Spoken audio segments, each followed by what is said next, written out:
संयुक्त अरब अमीरात यूएई की अबू धाबी जेल में कैद यूपी के बांदा की निवासी दिव्यांग शहजादी को 21 सितंबर को फांसी की सजा सुनाई जाएगी।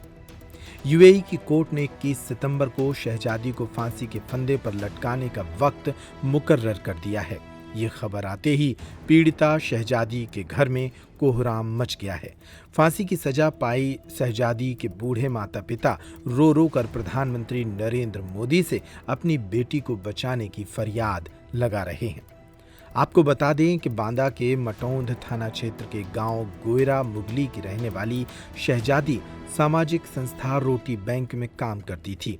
फेसबुक के जरिए आगरा निवासी उजैर से शहजादी का संपर्क हुआ था और कथित मानव तस्करी के प्रेम जाल में शहजादी फंसती चली गई। चूंकि शहजादी का चेहरा जला हुआ था और उजैर ने उसे इलाज के लिए आगरा बुला लिया, तो वहां से उसे इलाज करने के नाम पर आगरा के मूल निवासी और वर्तमान में दुबई में रहने वाले दंपति फैज और नादिया शहजादी का सौदा कर उसे दुबई ले गए, जहां शहजादी को घरेलू नौकर की तरह काम करना पड़ता था और फैज और उसकी पत्नी के टॉर्चर से भी गुजरना पड़ता था। इसी दौरान फैज के 4 साल के बेटे की बीमारी के दौरान मौत हो गई। इसका इल्जाम दुबई में रहने वाली इस दंपति ने शहजादी पर लगा दिया और वह गिरफ्तार हो गई। दुबई की कोर्ट ने 4 महीने पहले शहजादी को बच्चे की हत्या के जुर्म में मौत की सजा सुनाई थी। इस पर शहजादी के परिजनों ने सीजेएम कोर्ट बांदा में फरियाद कर कोर्ट के आदेश पर आरोपी उजैर और दुबई में रहने वाले दंपति के खिलाफ मुकदमा भी दर्ज किया था। साथ ही पीएम मोदी से शहजादी को बचाने की फरियाद भी इस परिवार ने की थी। शहजादी के परिजनों के मुताबिक अबू धाबी के जेल में शहजादी को अपने परिजनों से बात करने की छूट दी गई है और शहजादी ने बताया कि वहां के कोर्ट के आदेश के मुताबिक 21 सितंबर को उसे फांसी की सजा सुनाई जाएगी। जब से ये खबर शहजादी के पिता शब्बीर और शहजादी की मां नाजरा ने सुनी है, उनका रो रो कर बुरा हाल है। परिवार के लोग कहते हैं कि शहजादी को फैज और नादिया ने फंसाया है और इसके खिलाफ भारत सरकार को कदम उठाने चाहिए ताकि उनकी बेटी वापस घर आ सके। ये कल मेरी लड़की फोन आया था, बहुत रोई और उसने बताया कि 20 के बाद कभी मुझे फांसी हो सकती है। हम लोगों को परेशान है, सरकार से मदद चाहते प्रधानमंत्री जी से कि वहाँ बात से बात करें कि मेरी लड़की को फांसी दिलवाएं और जांच करवा दें मेरी लड़की को। अगर मेरी लड़की जांच में निर्दोष पाती है तो मैं खुद कहूँगा उसको फांसी दी जाए, नहीं इसको छोड़ा जाए। जब लॉकडाउन लगा मेरी लड़की यहाँ रोटी बैंक बांदा में काम करती है और कोई पूछ सकता है, और गरीबों की मदद करना उसका यही काम था, उसको नशा था ये काम करने, गरीबों की मदद करना। तो उसी दरमियान फेसबुक के जरिए उजैर नाम का लड़का एक आगरा का रहने वाला है, नाई मंडी थाना के पास का, वहीं उसने कहा कि मेरे बुआ फूफा वहाँ दुबई में रहते हैं अबू धाबी में, तो आप वहाँ चले जाएं, यहाँ क्या होता है आपको 5000 रुपये मिलते हैं। तो वो चली गई उनके बहकाव में आके, वहाँ उन्होंने फांस लिया। 4 महीने 20-21 दिन का बच्चा था। वहाँ 2 टीके लगते हैं, वो टीके लगते हैं जब उसकी माँ रोती है, अस्पताल में बच्चे लाती है, उसी रात वो बच्चा खत्म होता है। बच्चा उस रात दूसरे दिन भर और फिर दूसरी रात को उस पुलिस कस्टडी में आया रहा।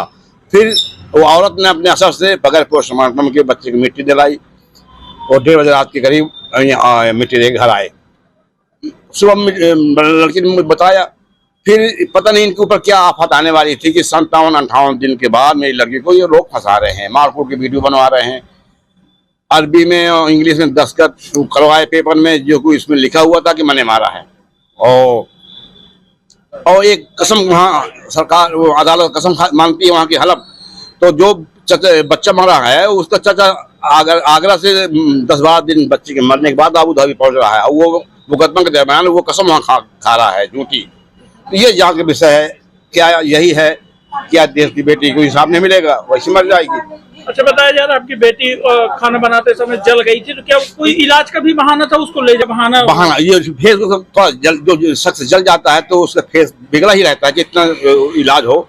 उसने उसका लालच दिया कि वहाँ जाओगी तो मेरे बुआ फूफा वहाँ अच्छे डॉक्टर से इलाज करवा देंगे और वहाँ तो ये वो बहकाव में आ गई, उसके कहने में वो चली गई। अब आप कैसे न्याय चाहते हैं, क्या लगता है आपको, कैसे आपको बेटी को न्याय मिल सकता है? बस यहाँ के बस प्रधानमंत्री से है मेरी आस, ये वहाँ के बादशाह से बात करें और ये कहें कि न छुड़ाएं। मैं नहीं कहता वो छुड़ा दें, ये वहाँ के रोक लगा के जांच करवा दें, बस ये सब साफ हो जाएगा गद्दू गद्दू पानी की पानी कि वाकई में मेरी लड़की बेकसूर है कि कसूरवार है।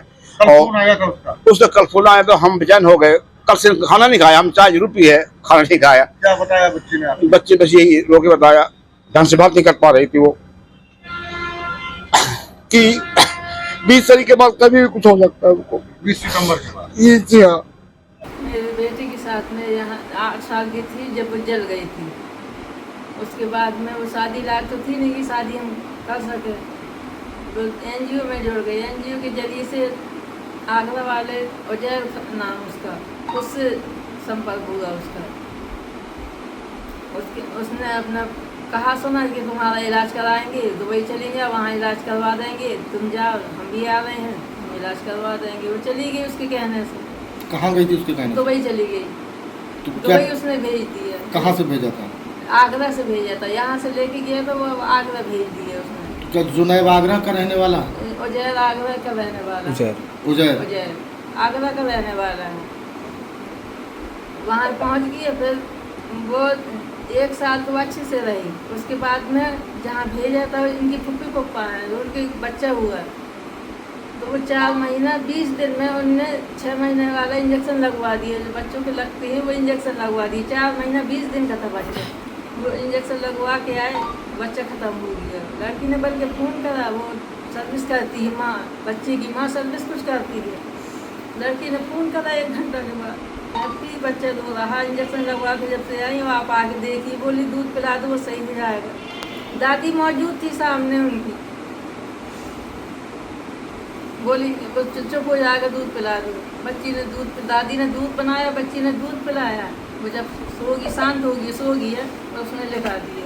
अब उसके ऊपर आ 2 महीने के 2-4 दिन बाद उसने बच्ची को फंसाया। हाल के हाल नहीं फंसाया, 3 दिन बच्चा कैंटरी में रहा, पुलिस कैंटरी में रहा बच्चा। वहाँ से इनने लिखा पढ़ी करके कि हमें किसी पे न शक है, न हम किसी को कुछ कार्रवाई करेंगे और हम मट्टी देना चाहते। पोस्टमार्टम नहीं कराया इन लोगों ने। फिर पता नहीं इनके ऊपर क्या कुछ आए, जैसा जो कुछ हुआ हो, बच्ची को 2 महीने के बाद 2-4-6 दिन कम थे, बच्ची को फंसा दिए। फिर जब इन लोगों ने 2 दिन मारा, खाने को नहीं दिया, उससे कहा कि तुम कहो कि हमने मारा है। लड़की जब न कहने लगी तो इन्हें हाथ में उसका कट लगाया, सब मारा, कपड़े फाड़े बच्ची ने। फिर जब अंदर आ गई, जब बच्ची ने लोगों को बताया कि हमने अपनी इज्जत बचाने के लिए हमने कहा कि हाँ हमने मारा। जबरदस्ती कबूलनामा करवाया? जबरदस्ती घर में इन लोगों ने वीडियो बनाई सब।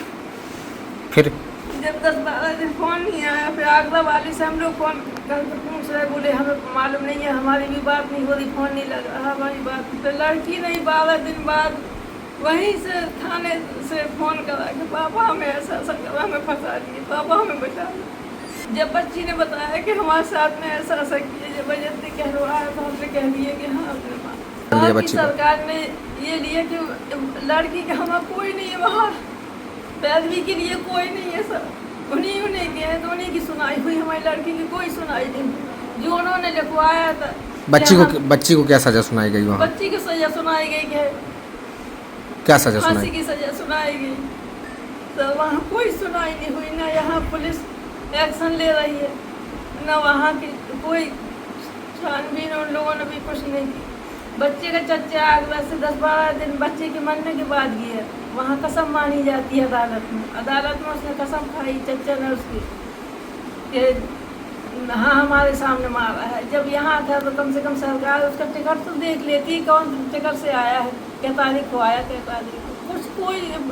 क्या चाहती हैं, क्या मांगे आप? हम ये